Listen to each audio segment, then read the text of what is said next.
সন্ধে নামতে স্কুল প্রাঙ্গণে বসে মদের আসর, নেশার ঠেক, চলে অসামাজিক কার্যকলাপ। অভিযোগ, এবার সেই মদের আসরের টাকা জোগাতে স্কুল ঘরের তালা ভেঙে একের পর এক জিনিসপত্র চুরি করছে দুষ্কৃতীরা।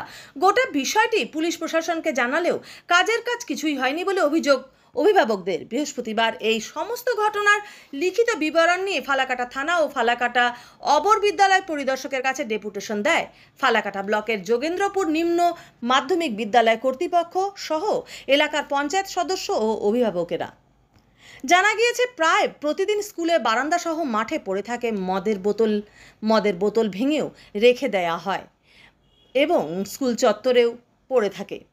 প্রতিদিন স্কুলে এসে সেই মদের বোতল সহ ভাঙা কাঁচের টুকরো পরিষ্কার করতে হচ্ছে স্কুল কর্তৃপক্ষকে। স্কুলের মাঠের পানি ও টিউবওয়েল চুরি করে নিয়ে যায় দুষ্কৃতীরা। স্কুলের ভারপ্রাপ্ত প্রধান শিক্ষিকা রাখি সরকার বলেন, বিষয়টি নিয়ে একাধিকবার এলাকার পঞ্চায়েত সদস্য, প্রধান, অভিভাবকদের নিয়ে মিটিং করা হয়। পরবর্তীতে মাইকিং করে নেশাগ্রস্ত দুষ্কৃতীদের সম্পর্কে বিষয়টি অবগত করানো হয় পঞ্চায়েত সদস্য রঞ্জিত সরকার। অভিযোগ, তারপরেও কাজের কাজ কিছুই হয়নি। স্কুলে গার্ডওয়ালের ব্যবস্থা হলে কিছুটা স্বস্তি মিলবে বলে মনে করছেন শিক্ষিকা রাখি সরকার।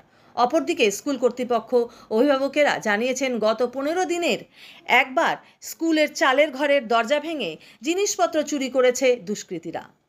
তারপর মিড ডে মিলের রান্নাঘরের দরজা ভেঙে চুরির চেষ্টা করে। এরপর বিষয়টি লিখিতভাবে ফালাকাটার বিডিও ও ফালাকাটা থানায় জানানো হয়েছিল। অভিযোগ, তারপরেও পুলিশ প্রশাসন কোনো রকম ব্যবস্থা নেননি। পঞ্চায়েত সদস্য রঞ্জিত সরকার ও অজয় কুমার বর্মন বলেন, শিক্ষা প্রতিষ্ঠানে দিনের পর দিন অসামাজিক কার্যকলাপের আঁতুড়ঘর করে তুলেছে নেশাগ্রস্ত দুষ্কৃতীরা।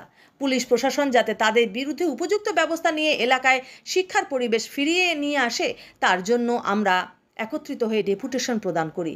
এ বিষয়ে ফালাকাটা অবর বিদ্যালয় পরিদর্শক প্রাথমিক রাজা ভৌমিক বলেন, স্কুলের গার্ডওয়ালের বিষয়ে ঊর্ধ্বতন কর্তৃপক্ষের সাথে কথা বলবো। Bureau report, APD news. আমাদের স্কুলে যোগেন্দ্রপুর নিম্ন মাধ্যমিক বিদ্যালয়, এই স্কুলে প্রায়ই চুরি হয়। আমাদের শুধু চুরি নয়, ভীষণভাবে স্কুলের সম্পত্তি ভাঙচুর করা হয়।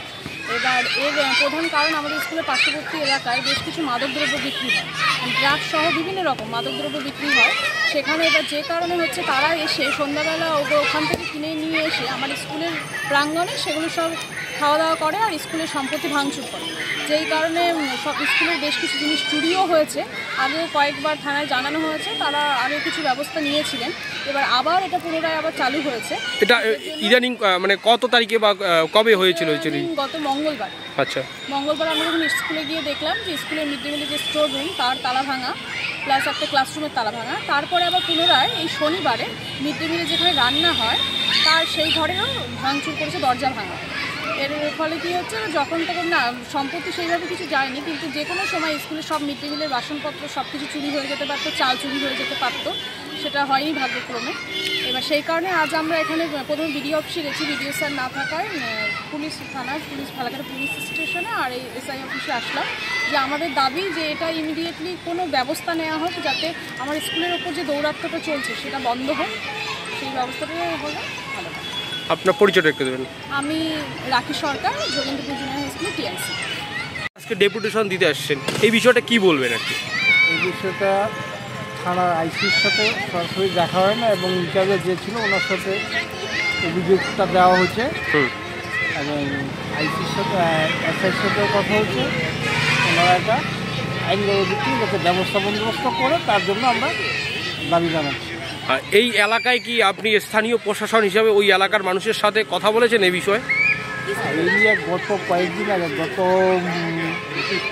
4-5 দিন আগে আমরা একটা মাইকিং করে পাশাপাশি 2 গ্রামের লোকের জায়গা মিটিং করা হয়েছে। আচ্ছা, এই মানে দুটো গ্রাম বললেন, কোন কোন গ্রাম? সাতপুকুরিয়া 115 পার্ট এবং যোগেন্দ্রপুর 134। আচ্ছা, 36 পার্ট।